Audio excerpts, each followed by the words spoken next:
everybody, welcome to Rachel's Reviews, and I'm so excited today because we are talking about the South by Southwest Film Festival, which is coming up this weekend, and I'm going to be attending, and I can't wait. It's going to be super fun, and I just had to bring back to preview the festival my friend Will from FilmSnobReviews, and Will, you were such a hit at Sundance, so we got you back. Oh, well, thanks. I'm glad to know I was a hit. I This is my favorite festival of the year. Mm-hmm. So, and for reasons we'll go into, but a lot of the movies I see here end up being some of my favorites as the year goes on. It happened Yeah, last year, it happened the year before. And what I love about this festival is like, unlike Sundance, where everybody's trying to compete to get these movies put out, South by Southwest, they're just trying to get these movies made. that's true. That's a good point. That's true. Well, and also it's a little bit less pretentious, let's be real, than Sundance. Mhm. Yeah, a Yep, lot less yep. A lot less pretentious, honestly. There's a great like tongue in cheekness to a lot of the films here, and a lot of them are just funnier and they're better and they're more fun and it's funny. There's one movie Yeah. we're going to talk about today that I'm surprised wasn't on your list that we're going Oh, to talk yeah. Well, yeah, because I sent my list. Some of that is just what I'm able to see, had on the about. list. And then I had a few that I just know are going to be popular because I'm actually not arriving at the festival until Sunday. Mm. So I'm going to miss two screenings because that worked to my benefit last year, arriving on Sunday because it just seemed like everything was a total mess on Friday and Saturday. Just seemed like I had a better overall experience. And I believe that. anyway, I'm staying with friends, and so I figured I don't want to. I don't want to abuse the privilege, I guess. So getting there on Sunday, and yeah, I'm going to see a lot of movies. It's going to be wild. But why, aside from it being less pretentious, why else do you say this is your favorite festival? Why do you like it? Again, because a lot of the films that are playing here, they're just good. Like, Yeah. I'll give you a great example of what I mean by that. So last year at this festival, I saw Molly and Max in the Future, and I ended up loving Mhm. that movie. And it just came out. We talked about it on my podcast. Oh, you Uh, did? I interviewed the director we did too. He's great. for And it was Hallmarkies. one of my Yeah. favorite films. It was one of my favorite films that no one talks about last year. It Yeah. came out this year. It's Yeah. great. I love it. Yeah. But it stuck with me. A few years ago, Jenna Same. Ortega's breakout performance in The Fallout played at Yeah. South by It's Southwest, a good one. and that was a great film. There's a couple here that are great. There's one in particular, the Anti-Social Network. The directors of that did uh, Feel Good Man, which is a really cool documentary. Uh-huh. And that's on our list because it's already in our Netflix queue. There's no other reason we're going to see it because it's already Yeah, in our Molly queue. and Max was my favorite last year as well. And I reached out to the director pretty soon after because I was like, this is a rom-com. It's, fits into Hallmarkies podcast real well. And I just said I'd love to, have you on the podcast. And so we just kept in touch over that course of the year. So when it was announced, I reached out to him. I was like, I definitely want to have you on. And so we did. And yeah, what they were able to do basically like in his apartment, like with him and his friend is just amazing to me. Yeah, it's so fun because now that movie came out the same weekend as Madam Web, and Zoe Oh Mamet's yeah. in both. Mm-hmm. And one Yeah. of them's He good, was, and it ain't Madam Web. yeah. Exactly. I felt bad for Madam Web because she's just like her role is just to sit there entering Yeah, data. Like she has no life. Like she's stuck to that chair, I think. listening to the bad ADR. Yeah, right. Oh man. Terrible, But yeah, terrible, I terrible I fun. agree about Molly Max. And last year at South by Southwest, there weren't that many duds. Like Mm-mm. I the most things there was some stuff that was like a little boring, but not that much that I like outright hated. No, I saw the Starling Girl here at this festival last year too. That was Uh-huh. great, actually. I love that one too. Yeah. I mean, and so for me to have not that much that I hated, that's like a win for a festival. Usually you get some like bad stuff. I believe that. Trust me. Let's be real. But this year they have four premieres. And we should explain to people that aren't up on festival jargon that there's a difference between the different film releases and what are called premieres. And usually the premieres are movies that have either screened other places already, like Hitman was a premiere at Sundance because it had already been at Cannes and Venice and a bunch of other places.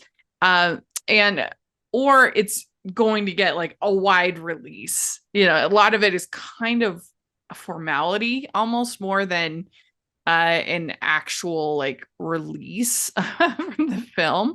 And so there's 4 of these films, and it's always tricky. I don't know how you feel, but it's always tricky when you're planning your festival coverage and festival just attendance of like how much do I focus on the premieres, because obviously they get a lot of attention because they're big movies, but you know you're going to get to see them and cover them in just a couple months. So sometimes it feels like kind of a waste of time. It's actually For really them. easy for me on this one. I'm glad Yeah. you mentioned this because this is really easy for me. I just don't cover them. Yeah. I'd rather see stuff that I'm not going to get to see for a long time, or Yeah. stuff that like looks more interesting. Because the premieres I'm eventually going to see. For example, I love Richard Linklater, but I'm gonna watch Hitman. Yeah. It's gonna be something I see. I don't need to concern one of my festival spots with that film. Doesn't really matter to me. Yeah, There's a I'll yeah. usually end up with a couple of them, a couple premieres, because it is sometimes kind of nice to have like a couple things that are a little bit like safer, you know, like, and then you can fill up with all the kinds of more experimental and, you know, risky stuff. But I usually have a couple, but it is definitely a mistake. There's no point because when you go to a festival, it's different as press because there you have comp tickets. But if you're attending as a person, it makes no sense unless you're only there to see celebrities to go to just premieres, because again, you can see them for way less in just a couple of months. So don't load your I schedule feel the with too same. many premieres. I feel the same way about Sundance too, because those Sundance Yeah, tickets are oh way too yeah. damn expensive.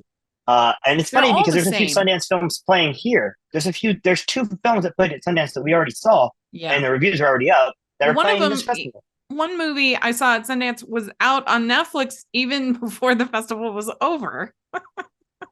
You see, and that's The what happens. Greatest That's what Night in happens at this Pop, festival. which was good, but still.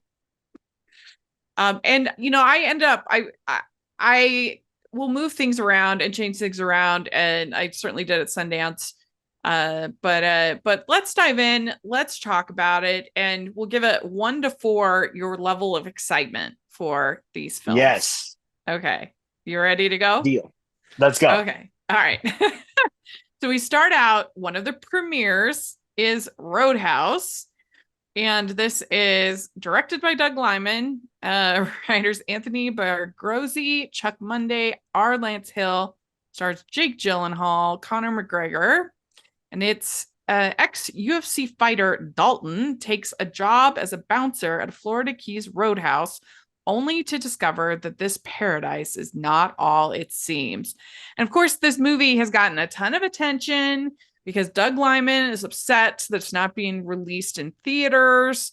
And then there's been back and forth and back and forth. And what do you think about it? What do you think of the trailers? Are you I excited? don't give 2 shits about this movie. You can't reproduce a masterpiece that is the original Roadhouse. What are you doing? Uh-huh. Leave it be. Now, I like Doug Liman. I love Yeah. Doug Liman. Enter Tomorrow is great. Mm-hmm. He's worked with Gyllenhaal before. I think that Doug Liman's a very, very talented director. I just don't give a crap about this Yeah. at all. Yeah. And his last movie wasn't impressive to me. His last movie, he did the adaptation Chaos Walking, which is one of the most boring things I've ever seen in my life. Ooh. Yeah.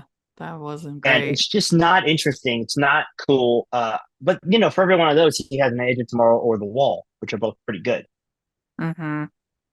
And I don't care about this. I don't care about them remaking a movie that Patrick Swayze did better 30 years ago. So Yeah, I mean, I have no interest aside from the fact that Jake Gyllenhaal looks super hot. That's I'll give about you the that. extent of my Yeah. interest.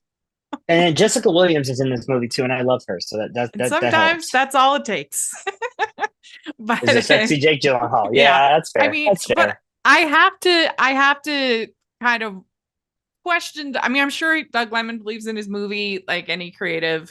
He's proud of it. Awesome. But it's not like this is Netflix. I mean, I really do think that if Amazon had like a smidgen of faith in this movie, they would release it in theaters. They have released many of their films. They do release them frequently. So it's not it's so I feel like there's because Amazon likes making money. So whereas Netflix, I don't understand.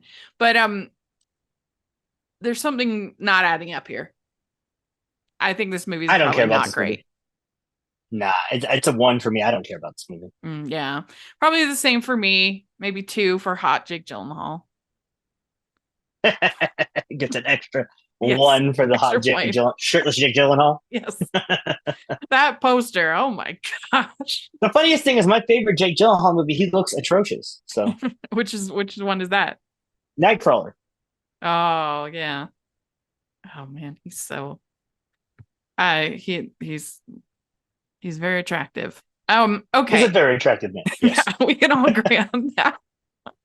All right. Speaking of attractive Speaking of men, attractive men, hey, yes. Our next one that we're talking about is The Fall Guy, and this will premiere at the festival. And this is directed by David Leitch and writers Drew Pearce and Glenn A. Larson. It stars Emily Blunt and Ryan Gosling and Hannah Waddingham. It's Colt Seavers is a stuntman who left the business a year earlier to focus on both his physical and mental health. He's drafted back into service when the star of a mega budget studio movie, which is being directed by his ex, goes missing. So, what do you think about The Fall Guy? honestly, I love David Leitch. He's only got Uh-huh. one miss for me, and that's because Hobbs and Shaw is atrocious. But John Wick, the original John Wick's great. Atomic Blonde is great. He's a great action director. He really understands set pieces. So I look Uh-huh. forward to seeing that. I mean, Ryan Gosling is amazing in Yeah. everything, all the time, always. Emily Blunt. So you got 2 Oscar nominees for this year, headlining your film, David Leitch. Kind of hard to miss. It won't be good, but it will be fun.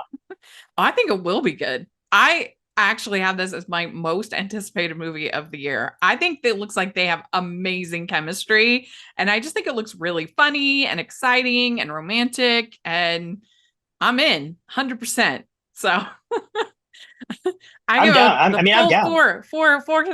I give it full points. So I mean, I I'm down really to hope see it it's for good. sure. I'll be really disappointed if it's not good. Fingers crossed. Fingers crossed it will be good.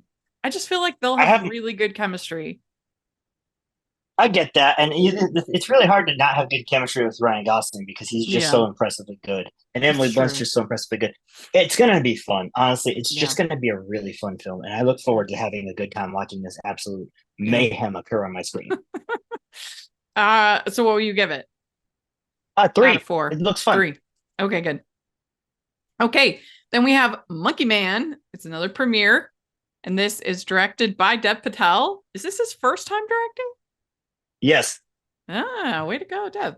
Okay, and it's written by Paul Anguwala and John Cooley and Dev Patel. Stars Dev Patel, Sharto Copley, and it's an anonymous young man unleashes a campaign of vengeance against the corrupt leaders who murdered his mother and continue to systematically victimize the poor and powerless.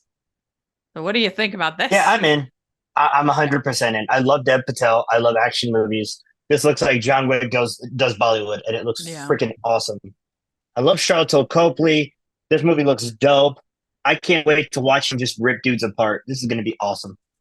It does look pretty cool. It looks like it has some style. I like what you said. John Wick meets Bollywood. Yeah. That's all I That's a need. good way to describe it. Yeah. Jai Ho. It's like RRR and John Wick had a baby. Oh, I love RRR so much. Oh, RR so I agree. It's so good. Agreed. Oh. But I love SS Rajamouli. I was a huge fan of the Bahubali films, and I'm a fangirl. I'm gonna call I'm officially titling this Scumdog Millionaire. And it's fun that it's Dev's directorial debut. How cool is that? That's very cool. He deserves it. He's such a talented actor. Yeah. He's so underrated. Well, speaking of also very attractive, we're on a roll here. Because Dev Patel, Yes. oh my gosh. Very handsome guy. Love Very Dev Patel. handsome. Yeah. Yeah, love that guy. I mean, these are He's all great. movie And stars, so I don't know why we're surprised, but yes, he I, is. we shouldn't be, we shouldn't be surprised. I mean, they are movie stars because they are attractive. Yeah. I could give But this, he's just so damn talented, you know? yeah. I mean, I have to admit, I don't love like super violent movies, just aren't usually my I favorite, do. but like for what it's trying to be, it looks really good. So I'd give it like the full four. This is the full four for me. Push this thing all the way to the edge. I want to see this now. Now.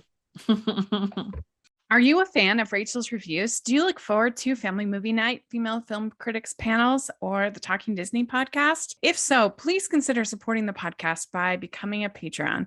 As a patron, you get to access monthly events such as the watch-alongs and Q&As, where you get to talk to stars and find out the behind the scenes of the movie making industry. And you can pick what I review for Family Movie Night or even become a guest on the podcast. Podcasts and YouTube channels are expensive, and I really, really could use your help. I would so appreciate it. You also get to be a member of the Facebook group where we talk about all the films that we're seeing, and we have so much fun. Go to patreon.com/hallmarkies and select one of the Rachel's fan tiers. That's patreon.com/hallmarkies. So then we have Civil War. And this is directed by Alex Garland. It stars Kirsten Dunst, Wagner Moura, and Kaylee Spaney, and it's written by Alex Garland. A journey across a dystopian future America, following a team of military embedded journalists as they race against time to reach the DC before rebellious factions descend upon the White House. Listen, I only needed to hear one thing about this movie. Written and directed by Alex Garland. If there's one thing that Alex Garland does better than direct, it's right. He's brilliant. I love Ex Machina. I love Annihilation. He wrote Sunshine. He's a good writer. Well, I did he write Men? He did. Or It's just terrible. direct it. Okay. He Men did, was it's one of terrible. the most painful experiences of my cinematic career. I hated it It's so much. And this looks as on the nose and as asinine as Men. And I mean, come on, who writes a story where you have California and Texas working together? That makes no sense. That's the stupidest thing I've ever heard. If I gave you a plot line for Ex Machina, you'd be like, that doesn't sound good at all. Yeah, but If I that gave was you a the plot line long for time Annihilation, ago. that's fair. It's also, I believe, being put out by A24. Is that correct? Yeah, but that doesn't give me any confidence. So is Men. Gives me confidence. A24 for every hit, they have a miss. Yeah, but they get like 3 or 4 hits in a row. And the last time Kaylee Spaney worked with A24 was Priscilla, I believe. Yeah, I didn't like that. It was fine. Ex Machina was 10 years ago, and I wasn't a fan of Annihilation. It wasn't awful, but I mean, Men was painful, and what they put Jessie Buckley through in that movie, I don't know. This sounds so stupid to me. This sounds idiotic, and I just think it looks. I don't think I will see it at the festival. I don't think I'll waste my festival time. But I will eventually see it. It comes out in April. Yeah, exactly. Just see it in April. I'll just see it in April. I just think it looks stupid. It looks heavy-handed and preachy and cringe. I love Wagner Moreau as well, so I'll check that out. But I'm going to give it a 3. I'm going to give it a 1. Yeah. That's fair. But hey, it can only surprise, right? At this point. Well, in your case, it can definitely only surprise. Yeah, that's right. It can only go up from here. All right. So that's all the premieres. We're moving forward. So now we have a movie called We Were Dangerous. And this is directed by Josephine Stewart Tae-woo. Writers Maddie Dye and Josephine Stewart Tae-woo. Stars Arena James, Rima Tewata, and Natalie Morris. And it's girls escape perform school caught, sent to island facility, befriend a new girl. The trio rebel against the matron's religion and punishment, but disagree when the punishment escalates. So yeah, I mean, this sounds pretty intense. Yeah, that's an understatement. It's the abuse drama of the summer right there. I don't know. Yeah. This is one of those indie films that's going to play at this festival that I think is going to be a sleeper. Reminds me a lot of the Starling Mm, Girl from last year, where it'll come out mm, probably in like October, November. No one will see it, but it will be really good. This is Josephine Stewart Table's directorial debut. uh-huh. So that's another thing that I kind of always worry about is I always worry about first time directors. Yeah, It's a crapshoot. yeah, it is a crapshoot. It can be really exciting. It looks like she's done a little bit of acting, but yeah, Yep, she's brand new to movies, pretty much. yep, Writer yep. And and that's what director. worries me. Yeah, that's fair. I don't know. Yeah, This I looks mean, fine. I'll give it 2. That's a solid two because it's like Yeah. it's probably going to be really good, but like I just worry about you know where the story's gonna go, how it's gonna gestate through its clearly violent perspective. Yep. I don't know. Okay, next we have Magpie, and this is directed by Sam Yates, writer Tom Bateman. It stars Daisy Ridley, Shazad Latif, who I love him. He's so good. He And then is. a couple find their lives turned upside down when their daughter is cast alongside a controversial major star. And I think this is like a marriage in crisis kind of movie. I think he's like tempted by the star of the movie that their daughter's in. Played by Matilda Lutz. Can't blame Yes. him. Yeah. uh, it's a thriller. So it's like, I think it's like an erotic thriller. Well, Um, Shazad Latif is a guy who can really be a romantic lead both in a thriller and comedy. He did the comedy last year with What's Love Got to Do with It, and I I guess we're getting like the romantic that. drama this year. A I good one. liked Yeah, it's what's a good love one. got to do with it. I thought it was underappreciated. I enjoyed Very it. charming. Very Very charming. charming. And another extremely handsome. Add him to the Well, Daisy list. Ridley's no slouch either. Yeah, that's true. I mean, but she has not had great luck choosing She's no projects slouch either. outside Well, of it's Star funny you mention Wars. that because The March King's Daughter was fine. And Sometimes I Think About Dying was really good. Okay, I didn't see either of those, so that's fair enough. Yeah, I'd probably also give this one a 2. Two, I'm giving it a Yeah. deuce for sure. Okay. All right. Next up, we have Audrey. And this is directed by Natalie Bailey, writer Lou Sanz, and it stars Jackie Van Beek and Jeremy Lindsay Taylor. Self-appointed mother of the year, Ronnie has given her daughter Audrey everything. So when Audrey selfishly falls into a coma, Ronnie has no choice but to keep their dreams alive by assuming her identity. This sounds First of all, crazy. I'm gonna start with their last name is Lipstick. That's amazing. Second of all, this movie is actually already in one of my tabs on my computer as we speak right now. I'm gonna watch it Oh, tomorrow. really? You have a screener? Yes. How can she pretend to be her daughter? Don't people know what her daughter looks like? I will be watching this tomorrow. I'm very excited. That's why I was really excited to get the screener because it looks crazy. Yeah, like the plot that doesn't make any sense. How Doesn't could have she to make sense. assume It just the has to be identity funny. of her daughter? Don't people know what her daughter looks like? And also, Maybe they don't. doesn't she look like an adult and her daughter is younger? Who knows? Selfishly falls into a coma. What? Well, you'll have to update. You have to let me know what you think when you see it. I will let you know. Yeah. Obviously my review will be embargoed, but You can I'll text. let you know. Yeah, text. Yeah, I'll let you know. I don't know. I give this one a 1.5. Two. I'm still sticking with two, but I'm gonna see it, so it doesn't Yes. matter. Right. Like it's already there. Yeah. Okay. Ben and Suzanne, a reunion in 4 parts. This is Sean Seven Sorry, Sean. Writer director. Rodney. How do you say it? Senator Rodney. Senavarotny. Okay, good. And it's starring Satya Sridharan and Anastasia Alwyn. And it's the romantic reunion of Ben and Suzanne is thwarted when Suzanne's boss asks her to work during their holiday road trip. This does sound like it's a 2-person movie, but this sounds like my jam. I'm in. The tagline is a demented romantic comedy. I'm in. Yeah, same. I'm in. Romantic reunion, 4-day holiday road trip. The poster has them just about kissing. Count me in. Yeah. Count me in. I want to see this. I'm excited for this. This wasn't on my radar till you put it on this list for us to go over today, and I was like, "What the hell is this movie?" And it looks so dope. I can't wait to see this thing. It's a 3 for me. It's a 3 for me. Yeah, same. All right.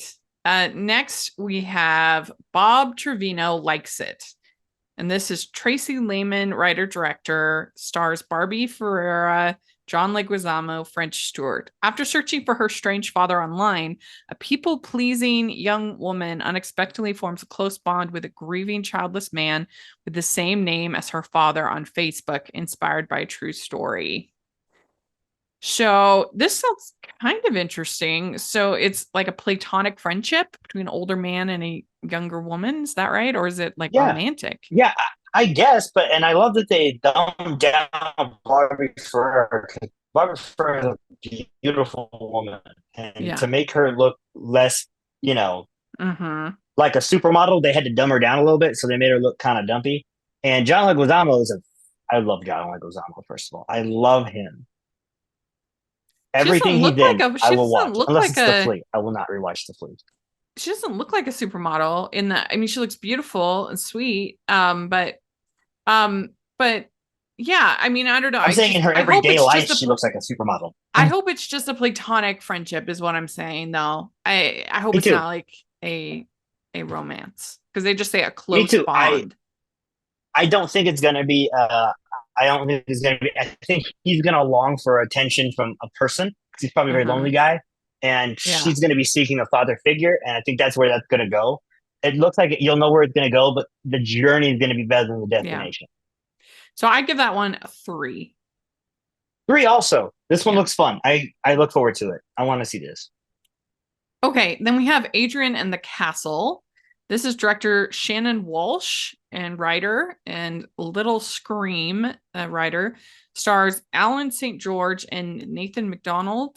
And it's Alan built a castle in rural Illinois with his late love. Facing life alone, he revisits their fantasy through musical reenactments, transporting him to the world they shared. It is a little bit hard with this one to tell what it's going to be like without a trailer or anything. But I mean, musical reenactments, that sounds like my jam. I think it sounds like it could be really cute. This is another one that I have a screener for. I'm going to watch it tomorrow. And this looks great. I'm really looking forward to seeing this. Musical reenactments, count me in. Yes. Yeah. I give it 3. 3, because I'm seeing it tomorrow. So you're a busy day tomorrow. I'm off. I'm not doing anything, so I might as well watch movies. Good. All right. So then we have Never Look Away. And this is director Lucy Lawless and writers Tom Blackwell and Matthew Metcalf. Stars Margaret Moth.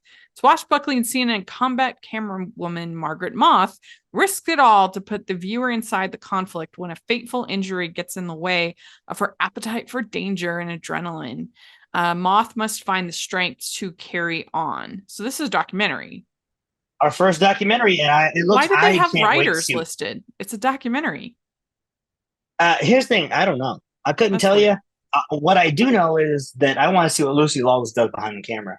Yeah, that's going to be interesting. Yeah, that will be interesting. It sounds cool. Sounds like a cool lady. So sure, why not? Very cool subject, and that's the thing about documentaries. And we'll get to one later that I put on my list.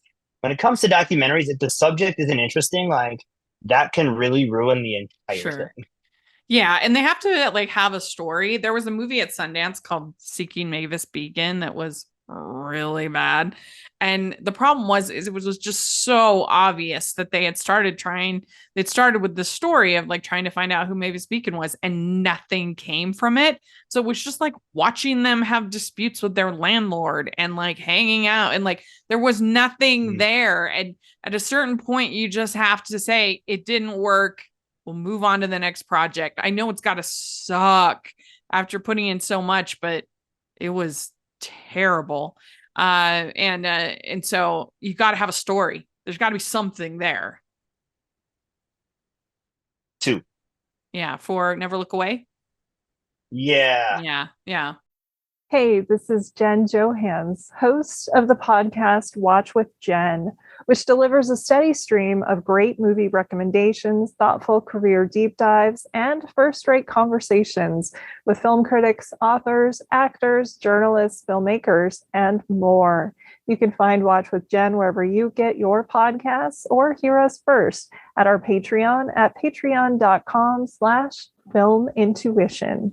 Okay, so then we have Ghostlight, and this was at Sundance. I've seen it, and it's director Kelly O'Sullivan and Alex Thompson. Writer Kelly O'Sullivan, stars Keith Kupfer, Catherine Kupfer, and Tara Mullen. And I loved this movie. Oh, wait, I'll read the thing. When a construction worker unexpectedly joins a local theater's production of Romeo and Juliet, the drama on stage starts to mirror his own life. So if this movie doesn't end up in my top 10 of the year, I will be shocked. I loved it. It was so moving and sweet. And the fact that it stars like an actual family in the lead as the mom, dad, and daughter was so brilliant. And they just had immediate chemistry. And, I'm a community theater person. I'm a theater critic as well as a film critic. And to see them get kind of caught up in this grumpy old construction man, get caught up in the magic of community theater was just like so lovely, I thought, and moving, and their family dynamics. And I loved Dolly in this. Dolly De Leon. I just thought it totally worked for me. I was bawling my eyes out. And 4 stars for sure for me. I love it. Now I definitely want to see this. I didn't know what the hell this was, and now you're telling me that it was really good and you enjoyed it at Sundance.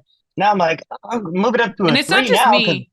I don't know anybody at Sundance who didn't like it. It is a crowd pleaser because it deals with all these intense stuff because suicide is involved and other things, but it also has a lot of humor with this gruff guy trying to learn community theater, and so it's kind of like I don't know, something like a Coda in the sense of like, yes, it deals with some heavier stuff, but you leave feeling like hopeful and happy and stuff like that. I kind of want to see the construction worker do the hark beyond thy window breaks. Yes.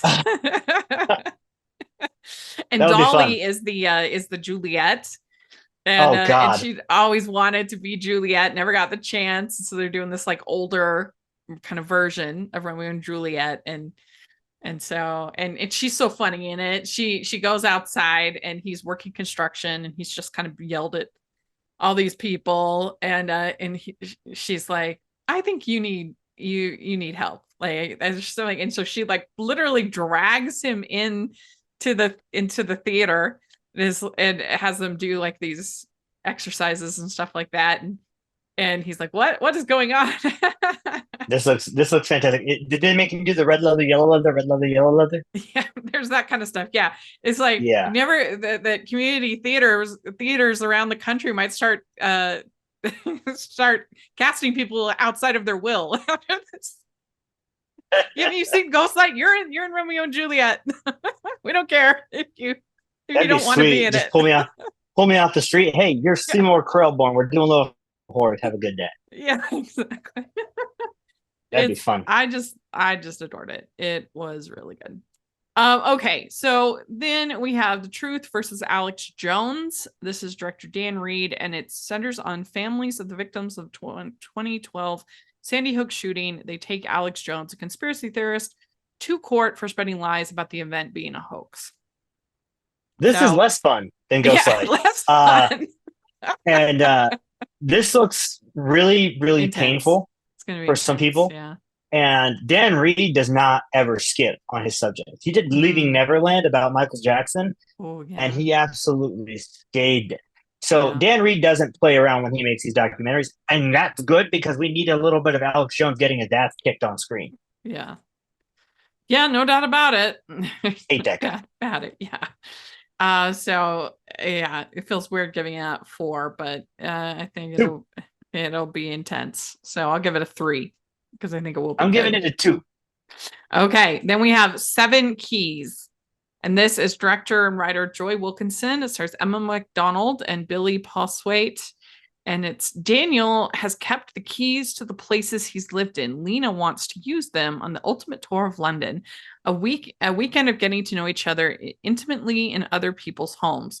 This risky fantasy soon becomes a deadly threat. So that summary took a turn. I was like, oh, sounds really charming. And then, wow, that last line. So here's the thing. Billy Postlethwaite, his dad, speaking of Romeo and Juliet, was in Baz Luhrmann's Romeo and Juliet. His dad, Peter. Baz Luhrmann did Romeo and Juliet? Yeah, Romeo plus Juliet. Yeah, you're right. With I forget he did that one. With Leonardo Claire DiCaprio and Claire Danes. Danes, yeah. Right. So Billy? Peter Postlethwaite, very famous actor Peter Postlethwaite. This is his son, Billy Postlethwaite. Oh, okay. And I want to see this just because I want to see the way this thing goes from a romantic comedy to murder. Yeah, that last sentence really took a turn. I'm like, oh. Yeah, I don't know what the hell happened there. This thing just turned on a dime. Joy Wilkinson, the director, was a TV director. She did a bunch of episodes of Doctor Who, which I've never seen. Oh, so. I do like Doctor Who. I'll give this 2. But yeah, this is be interesting. Perfect 2. Yeah. This is a perfect 2 movie for sure. Okay, then we have Doing It. And this is Sarah Zandi. Writers Nail Patel and Lily Singh. And it stars Stephanie Beatriz, who's our Encanto queen. So excited to see her. James Goldman, Jessica Clement, and an Indian American virgin who gets a job teaching high school sex ed. Yes, that sounds pretty Lily funny. Singh. Yeah, Stephanie Beatriz is amazing, and I love her. Lily Singh really has never really had a vehicle for her to be an actress. She's been in a lot of side roles and stuff. So this will be interesting to see how she handles the lead in this film. Yeah, that's true. Yeah, she was in Muppet Mayhem series. Yep. But she didn't have a huge part, and then she also did some other stuff as well. She was in a couple voice acting gigs as well. Yeah, I feel like this could be really funny. It just comes down to the script. But it's a funny idea of a virgin having to teach sex ed. That's funny. Yeah. She was in The Bad Guys. Yeah, this will be interesting to see how they circumvent the fact that she doesn't know what she's talking about. Yeah, that's why it could be really funny. Yeah, this is going to be funny. I think it's going to be very funny. I think this one's a 3 for me. I asked them to send me a screener, but they don't have any yet. So if that changes, I'll have it. But okay, next we have I Love You Forever, and this is writer-directors Kazi David and Alyssa Kalani. Stars Sophia Black-Delia, John Rudinsky, and it's a subversive romantic comedy gone wrong that follows a young woman into and out of an emotionally abusive relationship. I don't know. This one doesn't excite me that much. I don't really like romantic I'm excited for comedy gone wrong. I like that because I like it whenever we put a spin on the standard rom-com, because that's the thing people always complain about with rom-coms, and you know this as a connoisseur, much like me. All they do is complain about stuff. Well, if we put a different spin on it, and I think Sophia Black-Delia is going to be great in it, that gives the audience that's outside of me and you, who are going to watch rom-com anyway, it gives them something to sink their teeth into. But this doesn't sound like it'll end up like the subversive ones work when they still in the end are a rom-com. It says into and out of an emotion. I mean, obviously we don't want her to stay in an emotionally abusive relationship.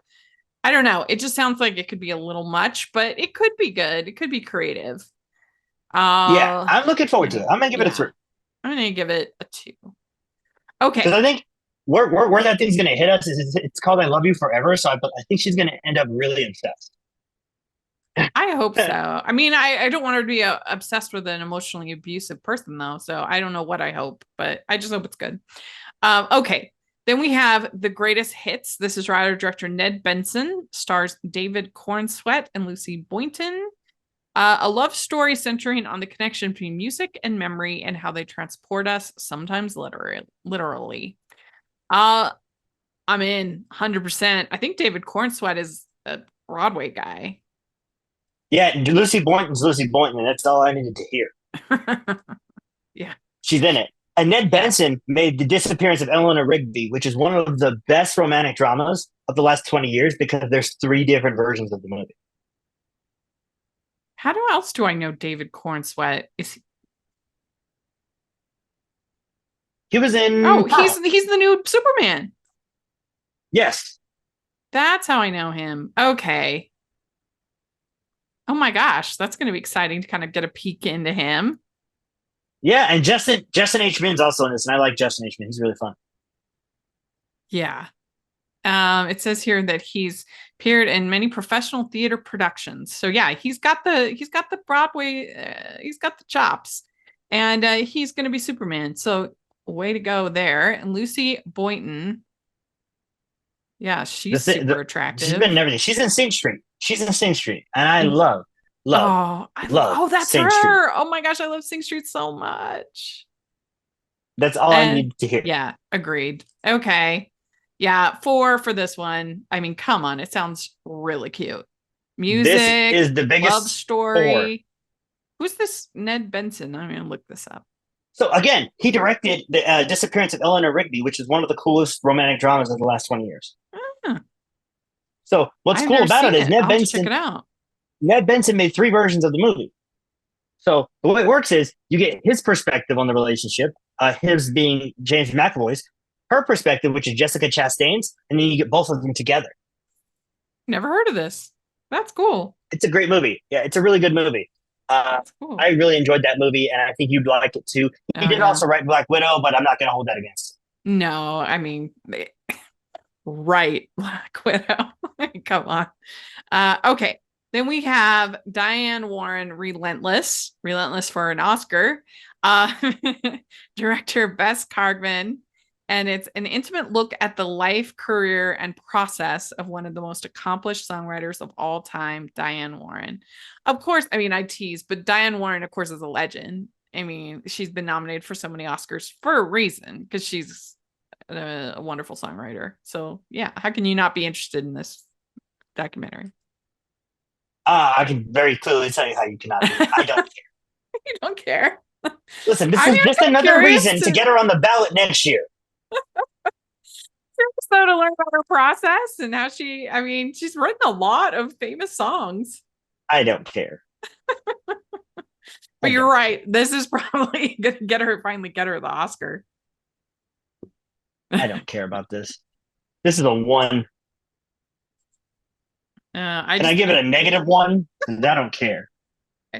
I think she wrote the Chair song, which I'll never forgive the Academy for nominating that over all of Sing Street songs. Never. I still can't believe it. It's about a chair. Like you stole it. A whole song about a chair. Beat Sing Street. The fact that Drive It Like You Stole It did not get an Oscar nomination is absolutely atrocious. Over the Chair song. It was about a chair. I'll never get over that in my life. Hell, even low tier Sing Street, like The Rhythm of the Molly, is better than the Chair song. The Chair song. Yeah, agreed. We'd like to take a second and thank our sponsor for this episode of the podcast. It's the Hallmarkies merch store. Are you looking for that perfect gift for the postable, Hardy, or Hallmarky in your life? What about getting that t-shirt or hoodie that will help you stand out at your next holiday party? Now is the time to check out the Hallmarkies merch store. Full of festive designs by artists like Jessica Miller, Carrie from Hallmark Comics, and more. You can even have more than just shirts, but totes, cell phone cases, notebooks, mugs, and more. And it isn't just Hallmark. We have designs for Anna Green Gables, Man from Snowy River, The Nanny, and more. Every purchase at the merch store goes to help support the podcast and allows us to make the great content you know and love. There are frequent sales, so go to tpublic.com/stores/Hallmarkies or see the link in the description. That's tpublic.com/stores/Hallmarkies. Okay. So then we have Whatever It Takes. And this one is directed by Jenny Karchman. And it says, in the summer of 2019, a middle-aged couple are subjected to cyber stalking threats and bizarre deliveries, including a bloody pig mask and funeral wreath. As the harassment intensifies, the police and FBI close in on a Silicon Valley giant and some very unlikely suspects. Whatever It Takes tells the extraordinary story of eBay, a Fortune 500 company founded on the principle that people are basically good, how members of the security team ended up in federal prison after trying to protect the CEO from a corporate raider. This is a timely true crime caper about dysfunction, the disintegration of ethics, and a couple of unsuspecting journalists whose lives are changed forever. So that sounds like a lot for one movie. There's too much going on here. Yeah, that's why I was just thinking, what? I'm just like, this movie's going like 2 hours about a long. middle-aged couple and about eBay, and people are basically good, and security team ended up in prison, corporate raider, true crime caper, dysfunction, disintegration of ethics, journalists. What is going on? Yeah, I say way too much going on. One, maybe two. That's a one. I don't know what the hell's happening here, but it's too much. Yeah. Fail on your South by Southwest on your summary there, because that wasn't on IMDb. It was just on this South by Southwest. Okay. Too much. So then we have Things Will Be Different. And this is writer-director Michael Felker. And it stars Adam David Thompson, Riley Dandy. In order to escape police after a robbery, two estranged siblings lay low in a farmhouse that hides them away in a different time. There they reckon with a mysterious force that pushes their familial bonds to unnatural breaking points. What do you think? So I'm going to start with this. This movie is directed by friends of Aaron Moorhead and Justin Benson, who are amazing. Good friends of the channel. They are great directors. They did Something in the Dirt, Spring, Synchronic. They've also done several episodes of Moon Knight and Loki season 2. They're great directors. Justin Benson's actually in this movie. So the fact that Michael Felker was a producer on a lot of their films and a writer in a lot of their films makes me think this is going to be really interesting and super, super unique, because that's the thing about Benson and Moorhead. They don't do anything regular. Huh. Yeah, I mean, that is interesting. It looks like this is his first feature, so that's exciting for him. It's his first time behind the camera, yes. Yeah, his first time directing. I don't know what they mean when they say that it hides them away in a different time. Like, okay. So what you gotta understand about this? They can time travel in the farmhouse. They can probably America Chavez into different dimensions. You have to understand, when it comes to these guys, these Benson and Moorhead guys, they take a simple concept. For example, paramedics in New Orleans, right? Let's add something to that. They are investigating a drug that will take you back in time. Okay. Something in the Dirt. Two guys in LA find a hole in their apartment. The twist. It's actually a hole for worshiping the devil. Oh, they take simple concepts and they turn them on their head and they make something amazing out of it. Yeah. Well, what are you going to give it? A 3? I'm going to give it a 2, but it could be good. So, all right. Next, we have Movie Pass, Movie Crash, this documentary by Muta Ali Muhammad. And it's exploring the company founding and implosion of the business by outside investors who took over the company, left it bankrupt, and under investigation for Movie Pass. Now, I have to say, full disclosure, I was a early member of Movie Pass when it was like an actual company that made sense, right? I used that thing so much. I don't think they made much money off of me. I used it so much. This was before I was a critic or anything, and at the time I think it was like $20 a month, which was a great deal for how much I used it. And then these investors came in, and I think it was like $7.99 or $9.99. So it was crazy, and it ruined. They just couldn't. There's no way that could be. It was the obvious tax shelter for whatever, but like, it ruined it for all of us that actually wanted to use it and that were enjoying using it for what it is, because that was obviously not sustainable. So I'm curious to watch this. Listen, I was a Movie Pass member for the entire time it was a company. I was a film critic because I've been doing this for way too fucking long. And so I would go see a lot of movies every weekend, just 2-3 movies at a time. Yeah. And it was literally a credit card. For the people who don't know, it was a credit card. The Movie Pass was a credit card that you would pay for your movie with, and it would just be added to your account. Like Sure. you wouldn't pay anything but your monthly subscription, which was $20 to start, and that was a perfectly fair price. Or at the end, it was $7.99, but you only got 3 movies, and you had to pick a certain time. It Yeah. was stupid. Well, they said at the This is beginning going to that be it was going to interesting. be unlimited, which was just unsustainable. It was stupid. And then like very quickly it became more and more, oh, it's only these particular movies, and then and the new movies aren't allowed and only particular theater. It just was ridiculous. It was I obvious kind remember of tax shelter. I remember on one of my birthdays, I went and saw 3 movies on my birthday because I love going to the movies on my birthday. And Yeah. my birthday's in September, so there's usually nothing good playing. But I Right. remember seeing Logan Lucky, and I forget the Jeremy Renner movie I watched. It was Jeremy Renner and Elizabeth Olsen in a snowy crime thriller. Wind River. Wind That movie River. was great. Yeah. Yes. And I saw both of those in the same day. And I thought, those are really good movies. So it's a good birthday. But I paid Right. for all 3 of the movies I saw with my movie pass. Didn't Yeah. spend a single cent. I'm the same age because my birthday's in January. So I'm like, Oh, I'm so sorry. bad That's months the for worst movie birthdays. month on the calendar. Oh, Yes. that's the Okay. worst one. I'm gonna give this a 3. I actually think it'll be real interesting, and 3. I'm curious about it. Okay, Secret Mall Apartment. This is a documentary, and this is director Jeremy Workman. And in 2003, 8 Rhode Islanders created a secret apartment inside a busy mall and lived there for 4 years, filming everything along the way. Far more than a prank, the secret apartment became a deeply meaningful place for all involved. I think this sounds great. I give it This 4. is so weird. How could they I have a love whole it. apartment for I love 8 it. people? Did 3 people for sure. notice This is them? crazy. Notice them coming in and out and like bringing and grow. Like, how do you do this? Like, I'm very curious. I don't even want to know, is the thing. Like, I don't want to know. I mean, I guess they must like shower at like a gym or, someplace like that. But how could 8 people live in a place for 4 years with nobody knowing? That's I don't know. wild. It's a That's crazy concept, so that's why I'm going with 3.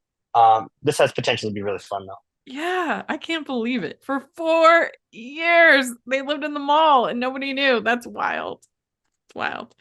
Okay, then we have Babes, and this is a comedy. Director Pamela Adlon, writers Elena Glazer and Josh Rabinowitz. Stars Oliver Platt and John Carroll Lynch and Sandra Bernhard. Tells the story of Eden, who becomes pregnant from a one-night stand and leans on her married best friend and mother of 2 to guide her. So yeah, this has a really interesting cast, and I think it looks pretty funny. And it's got it also has Michelle Boutier, who I love in Survival of the Thickest. I loved that. That show's so funny. That show is so funny. Underrated. It really was. And so I don't know. I feel pretty good about this one. I think it'll be good. Michelle Buteau is always the best friend in every movie, and she's amazing in every one of them, and she's always great. And I'm so glad that she's getting her time with Survival of the Thickest and First Wives Club. I'm so glad she's at the forefront right now. Alana Glazer is amazing from Broad City. She's great. Hassan Minaj is in this, and Hassan Minaj is hilarious.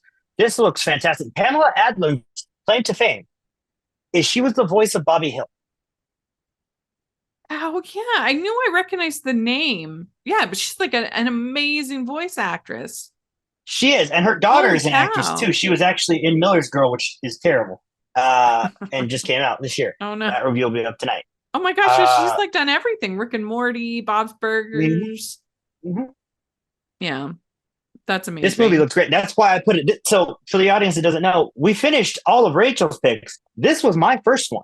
Yeah, you did a great job. Yes. Yeah. So this one, I don't know, like a 4? Yeah, this is a 4 for me. I can't wait to see this one. Okay. Then we have, let's see here. We have Mama Fura. No, we're missing The Idea of You is next. Oh, oops. Yeah. So we have The Idea of You. Oh, well, that's right. I'm excited. This is another premiere. So the idea Yes. of you, and yeah, I forgot to put this on my list. I'm glad you remembered it. I'm actually real excited about this, but I just forgot. Director Michael Showalter and writers Jennifer Westfeld, who's amazing writer, and Michael Showalter, Robin Lee.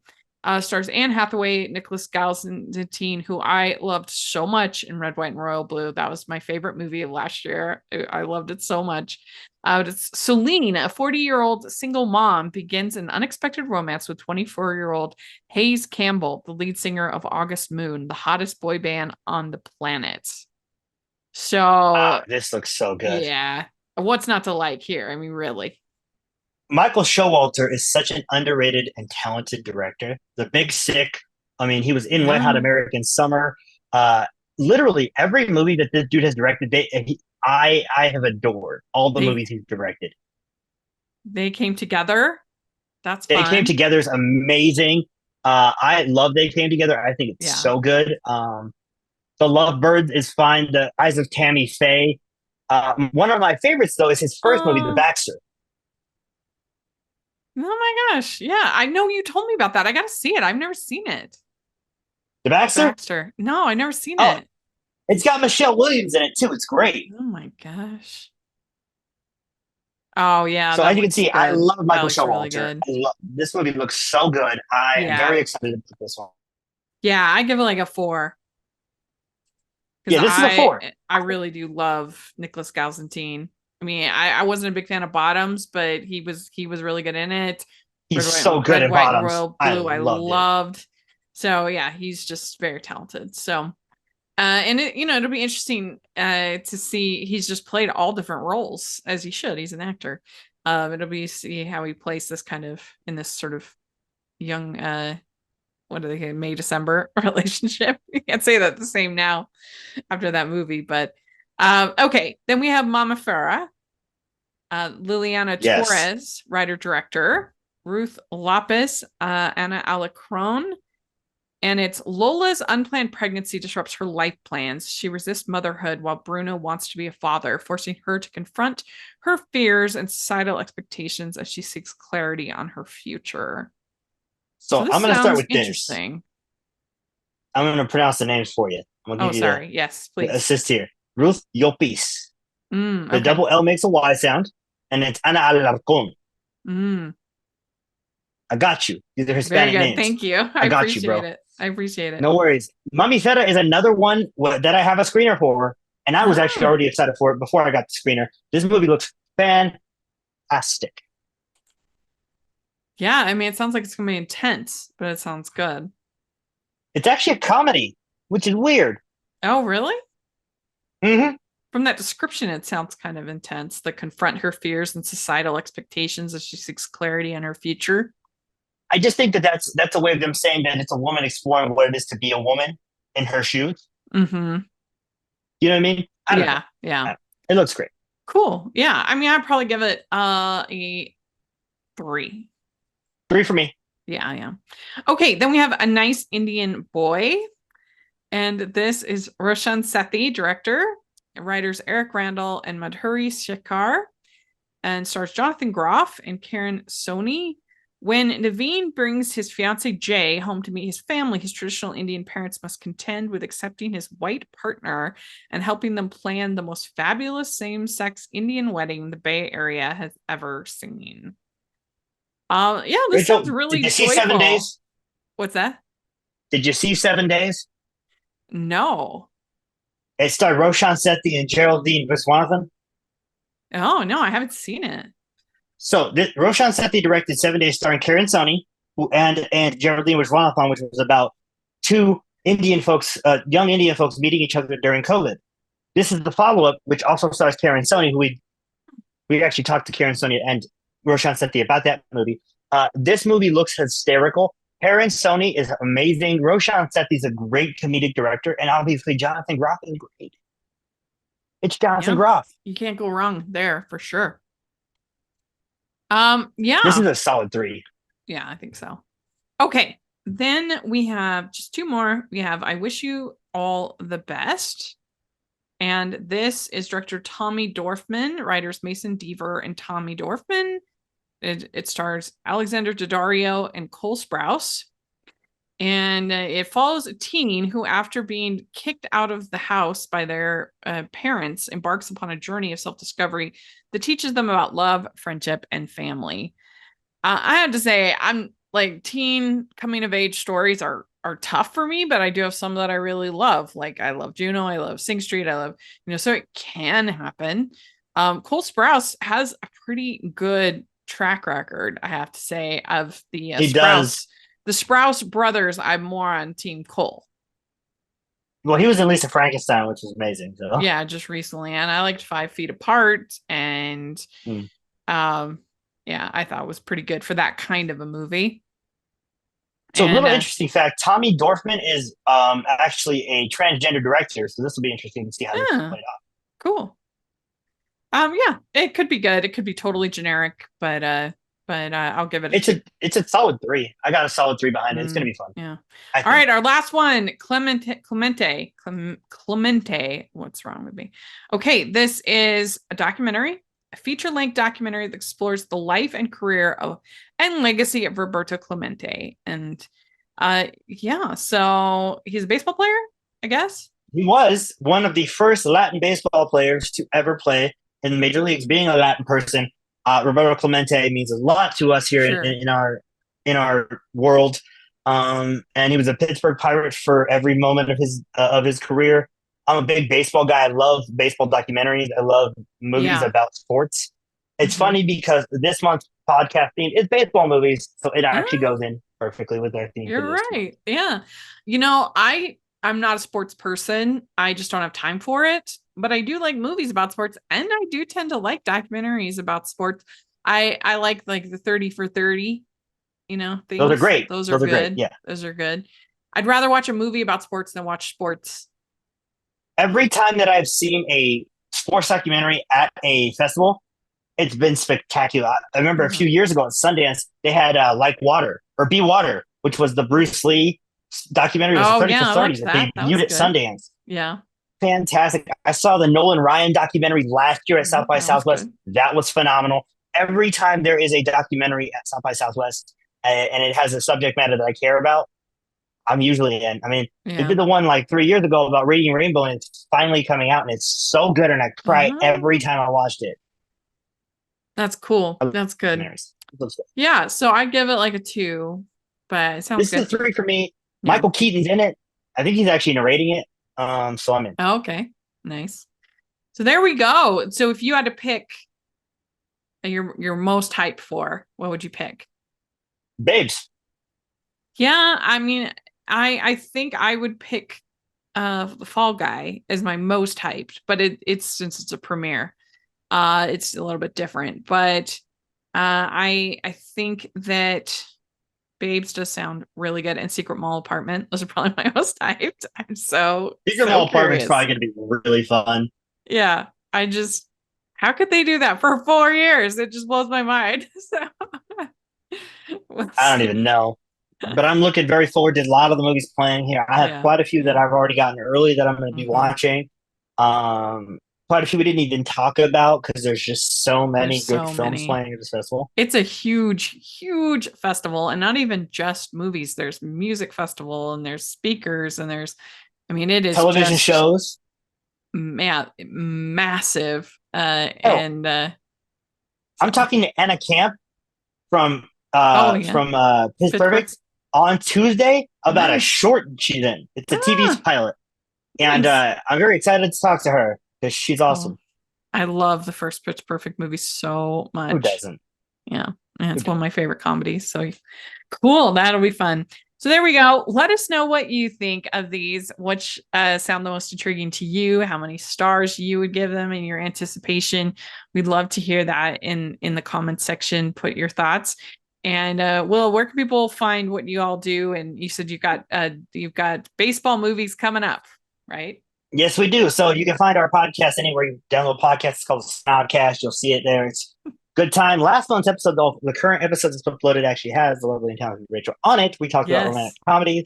was very And fun. the awesome artwork done by my co-host Shay Simone is from I Love You, Philip Morris. Which is a Yeah. great rom-com, and it's Swifted. You can find everything that we do on FilmSnobReviews.com and every social media. Film Snob Reviews. We're almost to 2K followers on Insta. Follow us.